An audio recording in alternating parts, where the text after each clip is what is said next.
E aí, galera, saudações historiográficas. Vamos lá então, começando agora algumas questões em relação à parte de história geral. Nós vamos permanecer aí 1h30, onde a gente vai detonar. Claro, a gente vai ter outros encontros, mas nesse momento a gente vai principalmente pegar metade da história geral, tá? Eu peguei aí a parte das primeiras civilizações, seguindo todo o nosso edital. Depois a gente vai também para a Idade Média, pegar parte da Idade Moderna. Na outra aula, aí a gente pega também a parte 2 da Idade Moderna e a parte contemporânea todinha, tá certo? Claro que a prioridade é fazer questões, mas na medida do possível a gente vai fazendo algumas anotações, haja vista que a gente precisa ter pelo menos o arcabouço teórico para que a gente possa ter o subsídio necessário para responder as questões. Portanto, a primeira questão já versa sobre as primeiras civilizações, portanto sobre o Egito. Veja o que diz. Os habitantes do Egito Antigo conviviam com um ciclo de cheias do rio Nilo,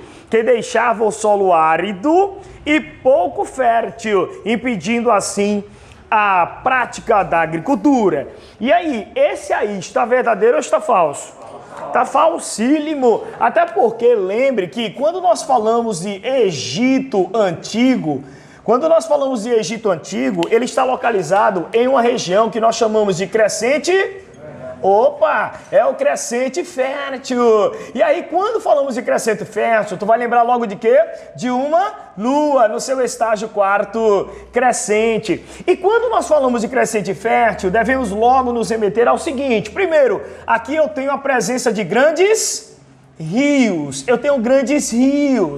E, obviamente, um solo que é fértil, tá? Um solo fértil, portanto, propício ao desenvolvimento agrícola. Mas também, onde está esse crescente fértil? É o atual Iraque até o Egito. Então eu tenho essa localização para vocês. Então chamar de crescente fértil, essa daí de fato está muito errada, porque quando falamos da economia do Egito, economia está completamente pautada no chamado Rio Nilo, que dá esse ambiente todo propício para a agricultura. Então esse é o ponto básico. Então esta primeira está completamente falsa. Lembrando, claro, também que o Egito ele muito se parece com a Mesopotâmia. Se aqui a gente tem o Egito com o rio Nilo, na Mesopotâmia é o rio Tigre e Eufrates. Então, Tigre e Eufrates, beleza? Então, lembrando, muitos se parecem, geralmente vem nas avaliações essa relação entre os dois. Aí diz aí também o segundo, e nós caprichamos um pouco mais exatamente no Egito, porque é o que mais cai. Portanto, diz assim, no Egito Antigo, a mumificação era uma técnica utilizada para conservar o corpo, pois, na crença egípcia, a morte apenas separava o corpo da alma. Muito verdadeiro. E quando falamos também de Egito, vale lembrar da sua cultura. Então, lembra da cultura. E vocês vão lembrar da prática da mumificação, principalmente na religião. Existia essa prática, a prática da mumificação. E por quê? Mumificação. Eles mumificavam por quê? A ressurreição. Eles acreditavam que a alma se separaria momentaneamente do corpo, mas voltaria para o mesmo corpo. Por isso ele deveria estar mumificado, ou seja, preservado, deveria estar preparado para responder essas indagações da alma. Então, eu digo a vocês que tudo isso deveria passar pelo julgamento de Osíris, que é o Deus da ressurreição. Então, ele passaria por vários estágios, chegaria até lá, no Deus Osíris, e se ele conseguisse passar por esses trâmites, então ele deveria voltar para o mesmo corpo mumificado. Só um adendo aqui que é também interessante, já que a gente está falando, quando nós falamos do ambiente político, quando a gente fala do ambiente político, vale destacar que existe a figura do faraó, que é uma teocracia, né? Lembremos todos, theo significa Deus, kratos do grego significa poder, poder de Deus. Existe um poder vinculativo entre o poder político e o poder religioso, em que a religião, ela justifica o poder político. Isso não é muito diferente do hoje. Isso é muito diferente. A gente sabe muito bem que a religião, ela exerce, inclusive, um papel fundamental no comportamento humano. Não sei aqui vocês, mas muitos são católicos e muitos são cristãos. E a religião, ela vai condicionando, ela vai direcionando para onde você deve ir. Então, querendo ou não, existe essa questão também comportamental, né, de dar uma diretriz para o comportamento de seus fiéis. Então, lembre aqui do poder político, e esta teocracia é nas mãos do grande faraó, tá? Lembrando que esse faraó, ele é considerado um verdadeiro Deus. E aí é diferente da Mesopotâmia, porque a Mesopotâmia, o governante é um representante de Deus e não o próprio Deus. Bacana? É só essa diferençazinha. Mas os dois têm o poder teocrático. Então, esse segundo está verdadeiro também. Terceiro ponto. Código de Hammurabi.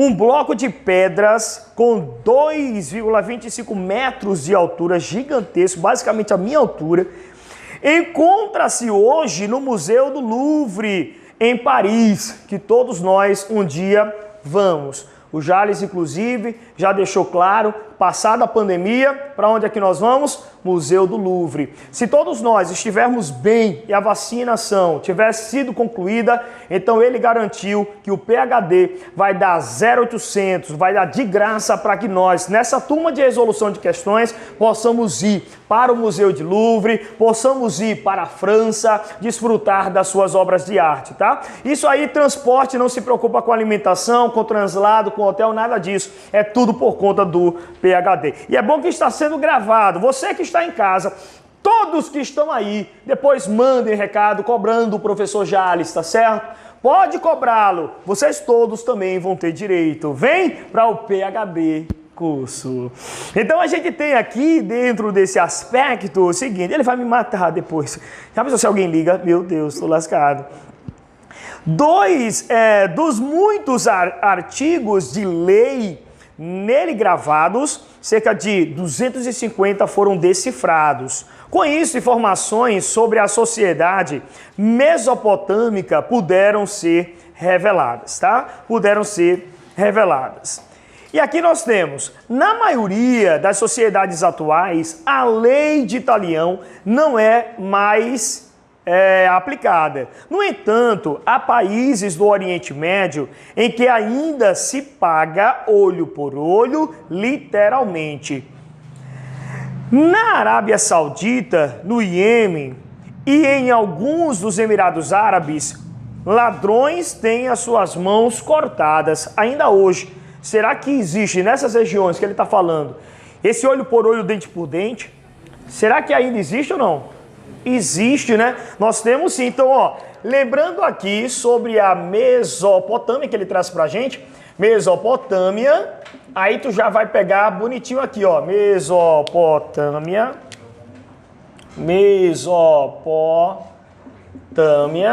aí tu já vai lembrar de quê, ó?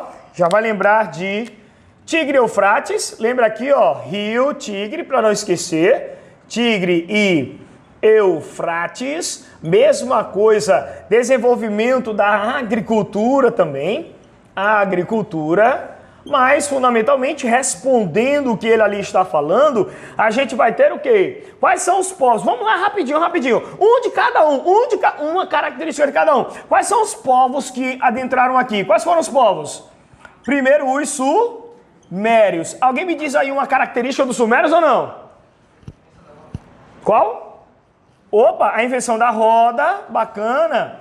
Vou colocar outra, só outra, que é fundamental, a chamada escrita cuneiforme, menino, que jogral, cuneiforme, bacana. E aí depois quem vem desses povos? Os chamados os acádios. Os assírios também, mas eles vão ser sucessivos, né? Depois, aqui nós temos os acádios. Você vai lembrar de unificação. Unificação feita pelo rei Sargão. Ele, ó, Sargão I. Aqui, os sumérios eram divididos em cidades-estado, que eram cidades independentes, cidades autônomas. Ou seja, cada uma dessas cidades, fosse o Uruk, Lagash, Nippur, cada uma dessas cidades tinha um determinado patese. Cada uma tinha um determinado patese. Só que agora existe a unificação. E esta unificação vai ser feita por Sargão I. Tranquilo? Então ele agora unifica tudo, todo o território da Mesopotâmia. Bacana. Agora nós temos os também chamados Amoritas, que também são chamados de babilônios. E aí sim, nós temos o famoso código, o código de Hammurabi. Balança aí, ó. Código de Hammurabi, olho por olho, dente por dente, a questão já está dizendo, eu vou colocar. Mas qual a importância? É o primeiro código de leis. Primeiro código de leis escrito que se tem conhecimento. Escrito que se tem conhecimento. Conhecimento. Balança aí, ó. Bacana? Então, o primeiro ponto aí a gente tem sobre esses chamados amoritas. Isso aqui está verdadeiríssimo. A gente tem algumas regiões que ainda utilizam isso, tá? Ladrão roubou, tchau, tchau, a mão já foi. É claro que aqui vale destacar também que não existe mais. Eu tenho o código de Hammurabi, tá? O código de Hammurabi é bem pequenininho, dá para você comprar. 16 conto, cara, uma articlarete, mas você vai dar uma lida e vai até mesmo hoje, claro, né, se divertir, ou pelo menos ler de uma forma mais criteriosa e ver como eles tinham essa relação com as leis, com aquilo que acontecia na região. Porque legisla sobre tudo, sobre propriedade, sobre mulher, sobre gado, invasão, morte, assassinato, sobre tudo. Então é o código de Hammurabi. Aí depois você lembra de quê também? Além disso, quem é que vem agora sim? Os chamados assírios. E os assírios...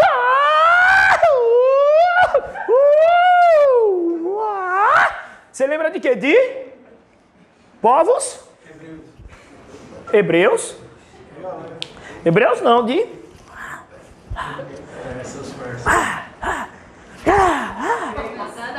Dá sim. Povos de quê? Gente! Povos o quê? Guerreiros? Não pareceu não um povo guerreiro, não?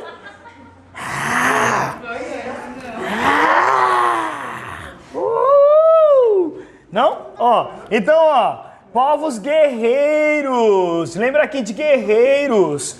Violência, crueldade. Crueldade. O próprio rei Assurbanipal, que dizia: 3.000 dos seus guerreiros passei pelas armas, entreguei muitos às chamas e fiz um grande número de prisioneiros vivos. A uns cortei mãos e dedos, a outros nariz e orelhas, fiz um feixe de vivos e outros de cabeça, joguei moços e moças às chamas. Toda vez quando ele ganhava, inclusive do seu adversário, de um povo rival, de um povo inimigo, ele fazia todo um escrito, toda uma documentação para mostrar a sua grandiosidade na guerra. Os assírios e também eu tenho os chamados caldeus, que podem ser chamados de neobabilônios. E o rei grande aqui é ele, Nabucodonosor. Nabucodonosor. Bacana? E lembra aqui, ó, construções. Lembre de construções. Torre de Babel, jardins suspensos da Babilônia, tá? Já que a gente tá aqui, vamos só completar rapidinho. Lembre também, ó, dentro dessa configuração da Mesopotâmia, que eles estavam dedicados à agricultura, mas também ao comércio e também, sem dúvida nenhuma, na religião, eles eram politeístas. Religião eles eram politeístas, né? Ou seja, adoravam várias e várias divindades. Politeístas. Bacana, olho por olho, dente por dente. Essa questão que a gente fez sobre a Mesopotâmia, ela está verdadeira. Ainda assim, nós temos algumas regiões que trazem o código à tona, né? O olho por olho, dente por dente. Ou seja, o castigo deve ser equivalente ao crime cometido. É pagar na mesma moeda. Então isso aí está verdadeiro. Vamos para a próxima que diz assim. Quarta. Os intensos conflitos entre judeus... A gente vai piorar agora a coisa, viu? Os intensos conflitos entre judeus e romanos resultaram na violência ou na violenta destruição da cidade de Jerusalém no ano de 70 depois de Cristo. Depois de destruírem a capital judaica, o povo judeu foi proibido de retornar à Palestina no episódio conhecido como diáspora. E aí? Verdadeiro ou falso? Aqui a gente já está nos famosos hebreus. Famosos e sofridos hebreus. Então a gente lembra de que deles? Vou botar assim, tá? Destaques. Claro, só para a gente ter o subsídio necessário para responder essa questão. Então a gente vai falar agora, dentro desse contexto, desses destaques. Primeiro, você não pode esquecer, do Êxodo. Fala para mim o que foi o Êxodo. A palavra Êxodo significa o quê? A fome. O Êxodo? Eles sentiam fome. Saíram de onde? Para onde? O que significa Êxodo? A palavra Êxodo na Bíblia, né? A nossa segunda parte. Significa saída. É a saída do Egito. Eles vão, na verdade, passar vários momentos de fome, tá? Vários momentos em várias épocas. Eles sentiram uma fome gigantesca quando eles estavam, inclusive, lá, em Jerusalém, né, na Palestina, Canaã, a chamada Terra Prometida. Teve um momento de escassez muito grande de alimento, foi quando eles migraram para o Egito. E lá foram feitos escravos quase 400 anos. E quem libertou? Quem libertou? Uma personagem. Quem libertou os hebreus do cativeiro egípcio? Uma pessoa. Quem foi? Não, aí é dos persas.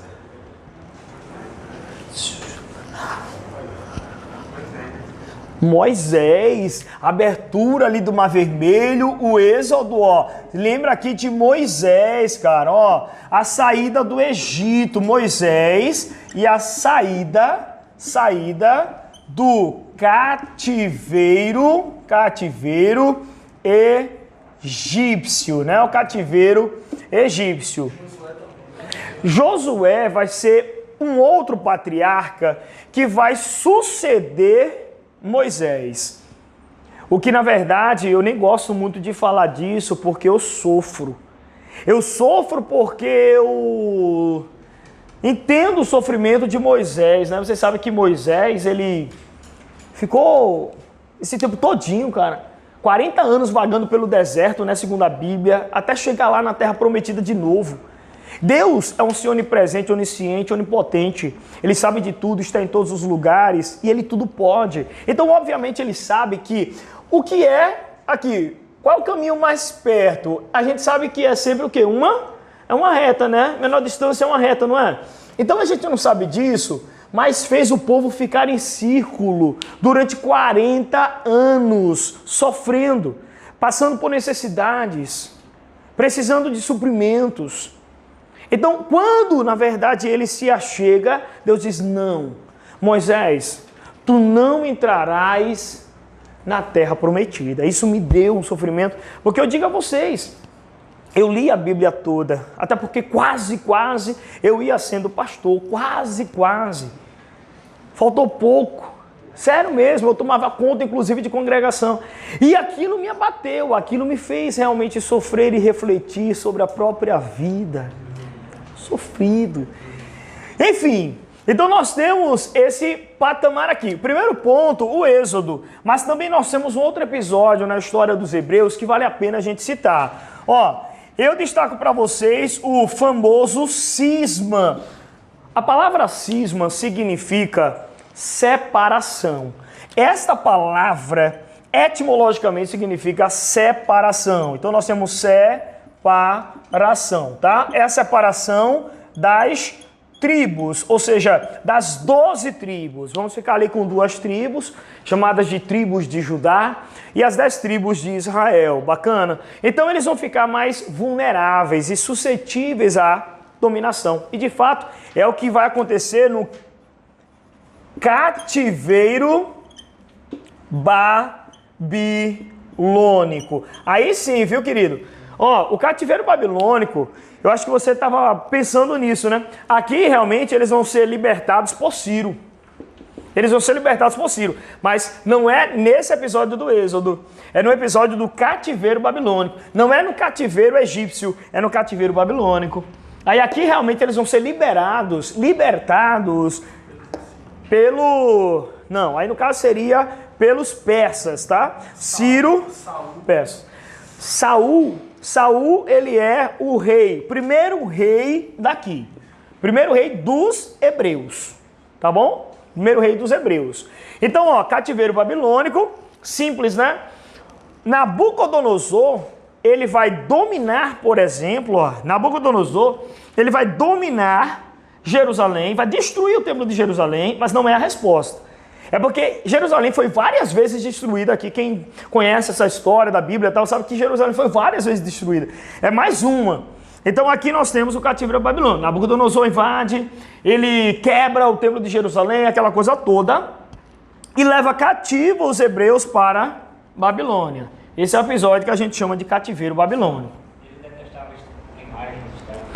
É, sim, com certeza. Até porque a gente vai ter todo esse contexto de uma questão monoteísta. O que mais chama a atenção dos hebreus em relação à sua história é o monoteísmo, né? É o único, não seria o único.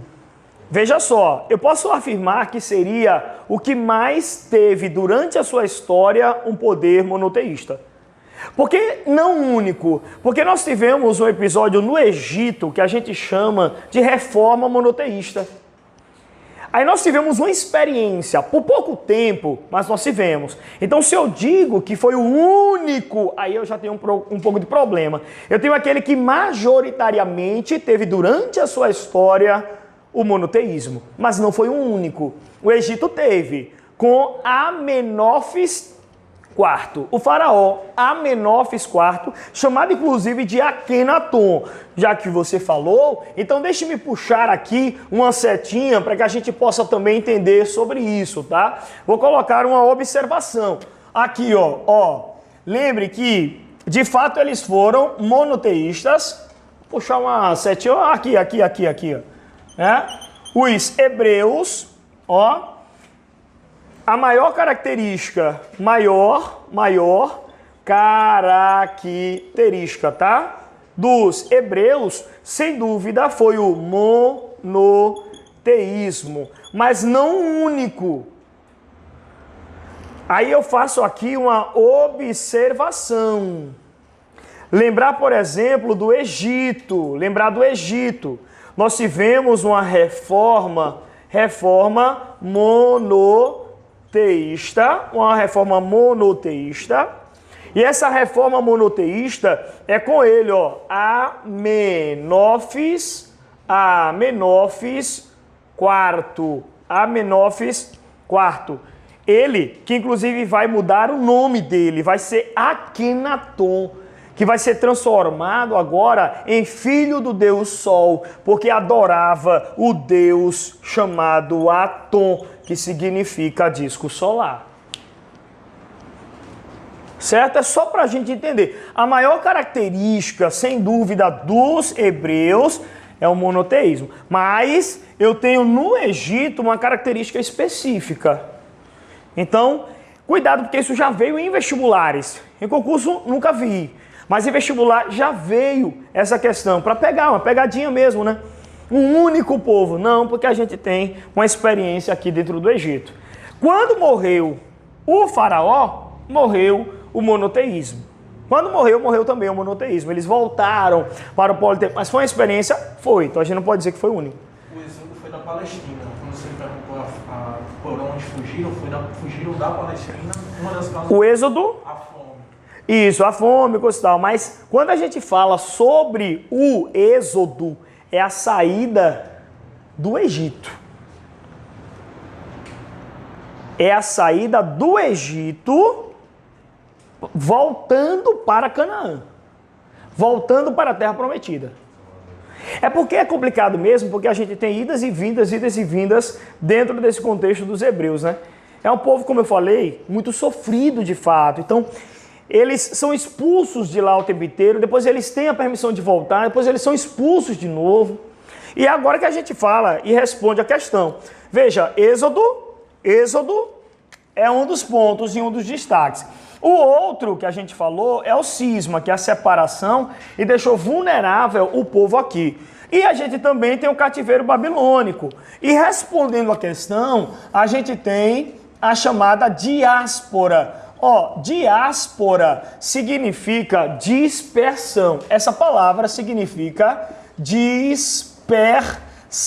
Essa palavra significa dispersão. Essa palavra significa espalhamento. Isso aqui, contribuindo e ampliando o leque de possibilidades, é uma dispersão provocada pelos romanos, tá, gente? Os romanos vão provocar essa dispersão. Os romanos vão provocar a dispersão. E vão destruir de novo o Templo de Jerusalém, aquela coisa toda. Isso aqui está verdadeiro. Essa alternativa está verdadeiríssima. Os romanos provocaram a dispersão, impediram que ele retornasse para essa terra. E a volta vai se dar com a...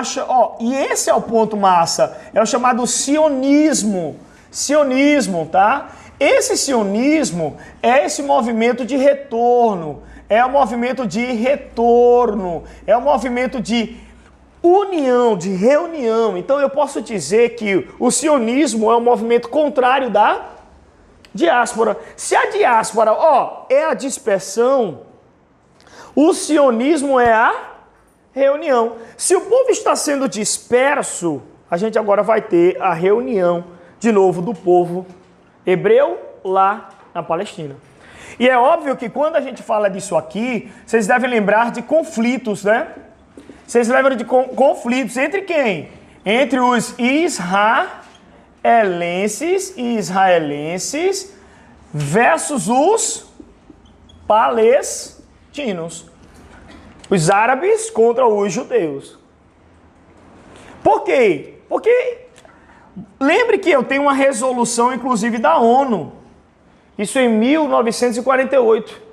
A ONU foi criada em 1945. Então, ONU, gente, eu tenho uma resolução em 1948. Lembra aqui, a criação do Estado de Israel. A criação, vou apagando aqui, viu? A criação do Estado de Israel. Criação do Estado de Israel. E a gente tem problema com isso. Por quê? Porque quem era a maior parte? Era de palestinos ou de israelenses que estavam chegando? Na terra, que foi dividida, inclusive, aqui, pela ONU, 3 anos depois da sua criação, a Palestina tinha muito mais gente. Os palestinos eram muito mais, digamos, tinha muito mais gente do que propriamente os israelenses. Mas eles ficaram com a menor ou a maior parte de terras? Menor. E esses israelenses, eles ficaram com a maior parte de terras, sendo em menor número. E aí é que os palestinos vão dizer, tá, mas por quê? Qual é o argumento que eles vão ficar com esse número de terras? Aí eles vão dizer, não justifica, porque nem no teu Deus eu creio. Nem no teu Deus eu creio. Porque o argumento dos israelenses era, essa terra foi a nós prometida. Ele vai dizer assim, mas nem no teu Deus eu creio. Então a gente tem conflito político, conflito étnico, a gente vira e mexe, Tá vendo aí nos noticiários, tem várias e várias partes numa intenção de paz, mas é muito comprometida, a gente sabe disso, né? Então, ó, lembre aqui, ONU, 1948, criação do Estado de Israel, briga, cacete, pancada entre israelenses e palestinos. Então, a gente já resolveu aí a questão de número 4. Coloca aí, ó, são os pontos mais de destaque dos hebreus também. Tá? Vamos lá, então vamos agora para a próxima, quinta questão. E agora já para a Grécia, que diz: cidadania, participação política, democracia. Essas noções fundamentais de grande atualidade formaram-se no período das cidades-estados da Antiguidade Clássica. Lembre, quando eu falo Antiguidade Clássica, eu lembro de Grécia e Roma. Grécia e Roma. Se eu falar de Antiguidade Oriental, eu lembro de Egito, Mesopotâmia, Fenícios, Hebreus e Persas, né? Mas aqui a Antiguidade Clássica, inclusive é o glamour, de fato, da Antiguidade. Portanto, vamos seguir, que diz: naquele mundo das cidades gregas independentes e a República Romana, todos estariam de acordo com a ideia de Aristóteles quanto a ser o homem, um animal cuja finalidade consiste em viver como cidadão. Já dizia ele mesmo, né? O homem é um animal político. O homem é um animal político. E de fato todos nós, gente, somos políticos. É impossível desarticularmos as nossas ações da questão política. A política, ela está entranhada em todas as esferas da vida e das esferas de poder. Todas. Queira você ou não, mas a política, ela é presente no nosso meio, na vida. As decisões, elas são políticas. Então diz o seguinte: como cidadão, consiste em viver, né, uma vida associativa numa cidade-estado e com a crença de que o Estado imperam as leis, não os homens. Dentre as características comuns às cidades-estado gregas, clássicas, no mundo antigo, identificamos participação indireta de mulheres nas democracias, pois apenas os representantes masculinos tinham direito a voz e voto nas assembleias. E aí? Dentre as características comuns às cidades clássicas no mundo antigo, identificamos participação indireta de mulheres nas democracias, pois apenas os representantes masculinos tinham direito a voz e voto. Mas as mulheres, elas tinham participação direta, né, indireta nessa democracia? Elas não tinham participação nenhuma na democracia, tá? Vale destacar isso. As mulheres, elas eram escanteadas desse mundo ateniense. Os critérios de cidadania que eu coloco aqui para vocês agora, para a gente resolver essa questão, quais eram? Quais eram esses critérios de cidadania? Vamos ver. Os critérios de cidadania aqui, vocês vão dizer para mim. Eita, desculpa. Você quer tirar comigo? Sim. Beleza. Eu doido pra... Tirou, você tirou a minha também? Foi mesmo? Rapaz. Pode dizer que essas cidades clássicas eram as polis. Oi?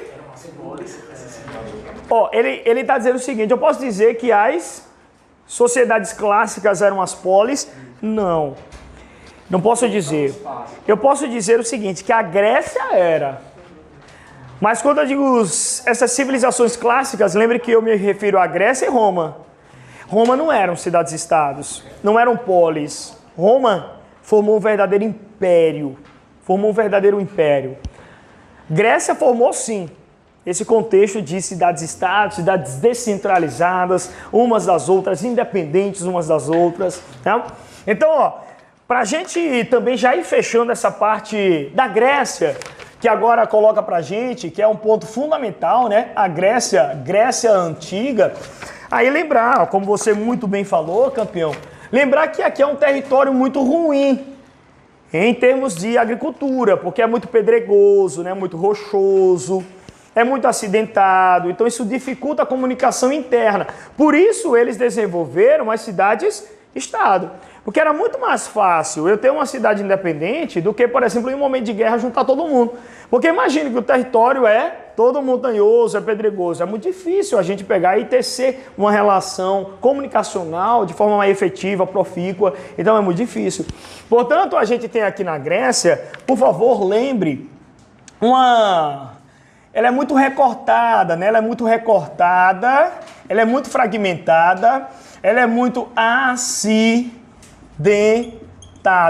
Por essa situação da sua geografia, levou então à formação de cidades-estado. Olha aí a relação, ó, cidades-estado, que são cidades independentes, são cidades autônomas umas das outras, ou seja, cada uma tinha o seu próprio sistema administrativo, cada uma tinha o seu próprio sistema político, cada uma tinha o seu próprio sistema econômico, cada um tinha o seu sistema próprio, independente uma da outra, tá certo? Com várias e várias cidades. E óbvio, a gente sabe que não era só Atenas nem Esparta, nós tínhamos centenas de outras cidades, mas as duas são, sem dúvida, aquelas que mais caracterizam as demais cidades. Ou elas estavam associadas a Atenas ou estavam associadas a Esparta.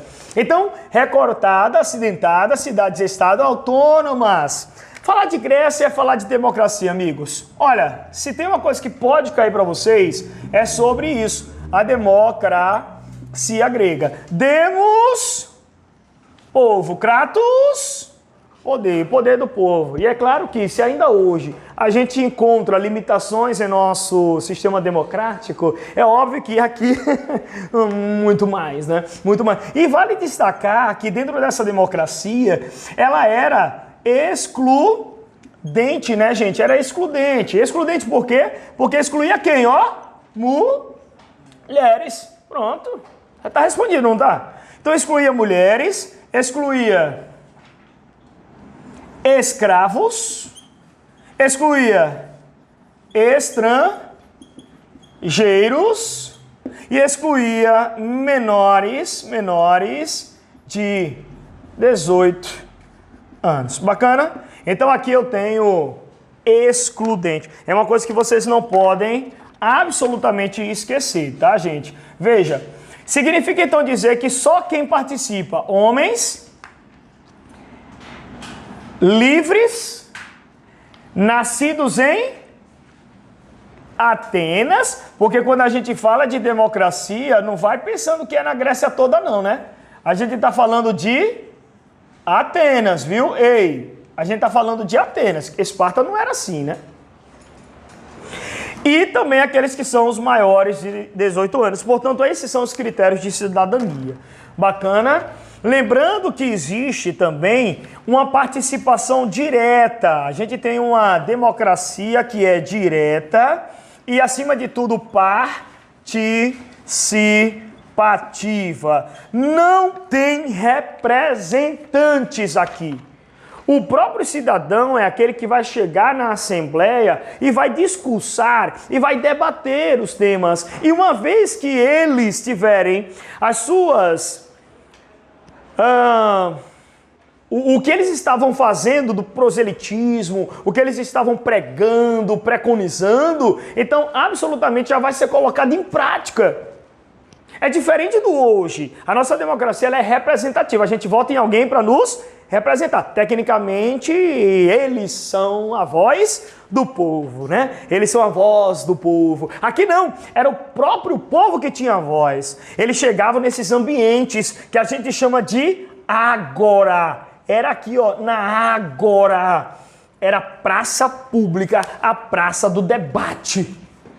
Lembrando que Atenas, por favor, Atenas, ela tinha um fundamento de formar cidadãos políticos.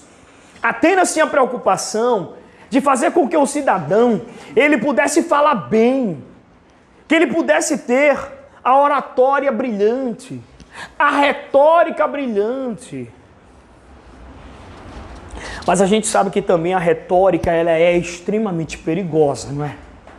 Vocês compreendem isso? A retórica, ela é perigosa. Ela é muito perigosa. Porque eu posso utilizar a minha forma sedutora de falar para o bem e para o mal. Não é sempre para o bem. Se a gente pegar, por exemplo, e é um dos maiores discursos que eu já vi e melhores discursos que eu já vi na vida, Martin Luther King, discurso de 68, lindo. I have a dream, eu tenho um sonho, lindo. Depois eu fico arrepiado. Depois, por favor, coloquem. A forma como ele fala, pausado, se torna extremamente inteligível, altamente forte e entendível. Mas, da mesma forma que tem Martin Luther King, que é um excelente discursador, ou o próprio Obama também, mas a gente tem Mussolini, a gente tem Hitler, que tem um discurso sedutor. Então a gente precisa ter cuidado. A retórica, muitas vezes, ela nos faz cair em alguns pontos negativos. Então, cuidado também, só para a gente já ir para o próximo ponto, cuidado! Eita, gente, nem cantou a musiquinha da Mesopotâmia, canta no final para a gente se despedir. Eita, Mesopotâmia, vai cantar todo mundo aqui juntinho, homens e mulheres, o Hilari Hilarie, né, para a gente voltar a dor. Eu gosto tanto da Xuxa, adoro. Então, ó, aí aqui vale destacar, ó, diferença entre Esparta versus Atenas. Quais são as suas grandes diferenças? Lembrando, por favor, que Esparta era voltada para a agricultura. Agricultura porque era uma exceção. Esparta estava localizada na península do Peloponeso. Era uma região fértil. O que fugia à regra, por exemplo, da Grécia como um todo, que tinha esse território recortado, acidentado, pedregoso. Agricultura, mas Atenas era mais mercantil, voltada para o comércio marítimo. Aí aqui também Esparta, você vai lembrar de quê? Esparta, você vai lembrar de quê? De militarismo. Aqui é diferente de Atenas. Atenas era para formar um cidadão político e cultural. Atenas era assim, mas Esparta era o militarismo, formar cidadãos, soldados. Aqui, ó, era muito mais cultural, embora não desse valor para a mulher. A mulher aqui, ó, era mais valorizada, por exemplo, do que em Atenas. Era relativamente valorizada. E aqui em Esparta funcionava uma oligarquia. Como nós já vimos aqui, funcionava uma democracia. Bacana, gente? Então são os principais pontos aí de diferença, inclusive, entre as duas.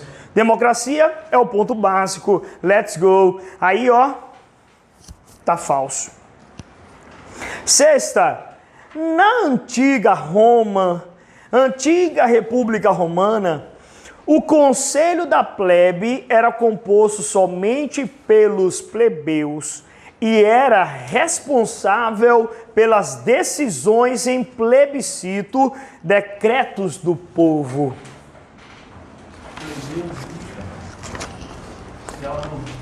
Hã? Tem os plebeus e os patrícios, né? Os plebeus e os patrícios aqui, ó. Para responder a próxima, lembra aqui de Roma antiga. Eu vou diretamente na questão, ou melhor, eu vou discutir com vocês esta fase, que é a República Romana, que é grande e sem dúvida é a que é mais cobrada. Lembra aqui, ó, de República, tá? República Romana. Os plebeus, eita, menino, tá filmando, meu Deus. Gente, ele falou assim, eram os fedidos, foi, enfim. Então, ó, os plebeus, eles eram sim, aqueles mais quebrados, tal, mas eles não eram tão quebrados assim, mas eles eram comerciantes, eram aqueles que eram os do artesanato, e eles não tinham direitos quaisquer em relação à política, em relação à sociedade, a ter direitos a que eles não tinham. Por isso que eles vão começar a lutar para ter. Essa república, ela foi marcada principalmente pela briga, né, entre patrícios e plebeus. Olha aí, ó, patrícios versus plebeus. Ó, esses patrícios, eles eram cidadãos. Esses plebeus, eles eram marginalizados, eles vão lutar por direitos. Nessa disparidade, a gente vai ter luta de classe, tá? Uma luta, inclusive, por direitos. E dentre esses vários direitos que os plebeus vão conseguir em relação aos patrícios, por causa das diversas rivalidades, nós vamos encontrar o quê? Ó? Eu digo para vocês, só alguns pontos para vocês entenderem. Nós vamos ter o tribuno da plebe. Tribuno da plebe é uma dessas conquistas dos plebeus. Nós vamos ter, eu vou explicar cada uma, mas tribuno da plebe, a chamada lei das 12 tábuas, lei das 12 tábuas, primeiras leis escritas aqui de Roma. Nós vamos ter aqui também as chamadas leis licínias. Nós vamos ter também a chamada lei canuleia e o fim da escravidão por dívida, ó, fim da escravidão por dívida. Bacana, gente?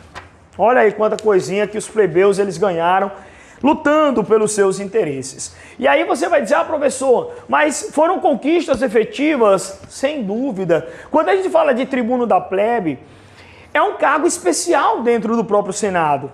Cara, isso aqui é fantástico, porque eles vão começar a ter uma voz efetiva na política. Eles antes não tinham, eles eram silenciados, eles eram invisibilizados por aqueles que ocupavam os grandes centros de poder, os patrícios. E agora sim, eles vão se levantar e dizer, olha, nós queremos, nós precisamos, nós temos que lutar, nós somos importantes aqui. Se nós não participarmos lá do exército, o exército vai ficar vulnerável. Se nós não participarmos, eles vão se quebrar. Nós pagamos impostos. Nós somos a maioria da população, então nós temos como cobrar. E assim é que tem que ser, homens, mulheres, todos aqueles que são invisibilizados pela história. Você tem que olhar com a visão crítica e jamais cabisbaixo, jamais se inclinar, jamais aceitar o que os outros queiram colocar para você.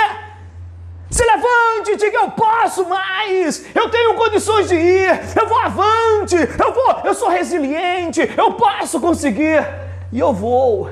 E se outro chegar para você e disser assim, não, olhe para ele e diga, se você quer, tome, e vá para cima.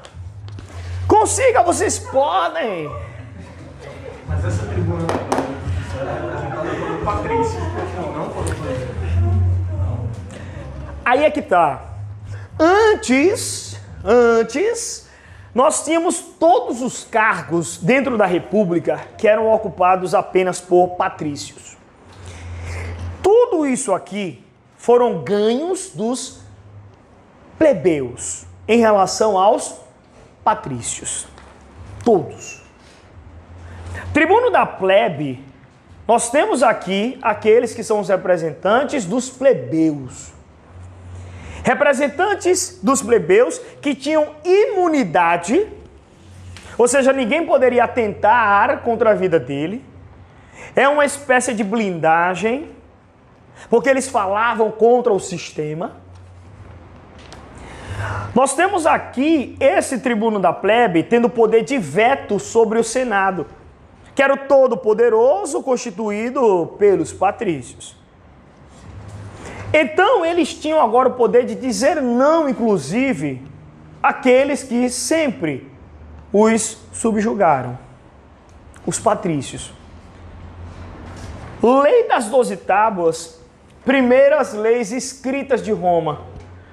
Isso foi importantíssimo, porque agora vai tentar evitar as arbitrariedades, tentar evitar o mandonismo, o abuso de poder dos patrícios em relação aos plebeus. Por isso são ganhos Por isso que eu tenho uma luta de classe, uma luta por direitos dos plebeus, que sim, estão representados aqui. Primeiro, tribuno da plebe. Isso aqui é um cargo criado que foi fantástico para os plebeus, para lutar a favor dos direitos dos plebeus, dos interesses dos plebeus. 2. Lei das 12 tábuas, primeiras leis escritas aqui no caso de Roma. Leis licínias permitia que os plebeus tivessem inclusive partilha nas conquistas expansionistas. E que, inclusive, dava possibilidade de um plebeu ser cônsul. Porque aqui, um alto cargo era o chamado consulado, era o cônsul. E nós tínhamos 2 cônsules. Antes, eram 2 patrícios. Os plebeus conseguiram deixar um patrício e um plebeu. Olha a importância. E nós temos a lei Canuleia, que é o casamento entre patrício e plebeu, porque antes não podia. Antes era patrício com patrício, plebeu com plebeu, não podia casar plebeu com patrício.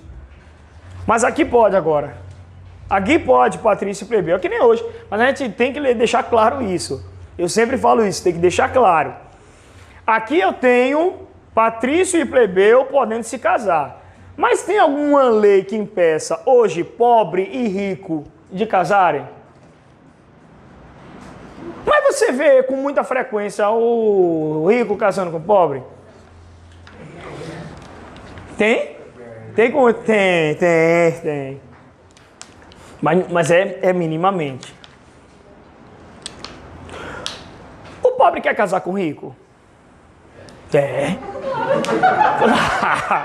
Mas você vê o rico assim, meu Deus do céu, como eu gostaria de casar com um pobre. É o sonho da minha vida, casar com um pobre. Eu quero casar, meu Deus, é um fetiche que eu tenho. Eu preciso casar com um pobre.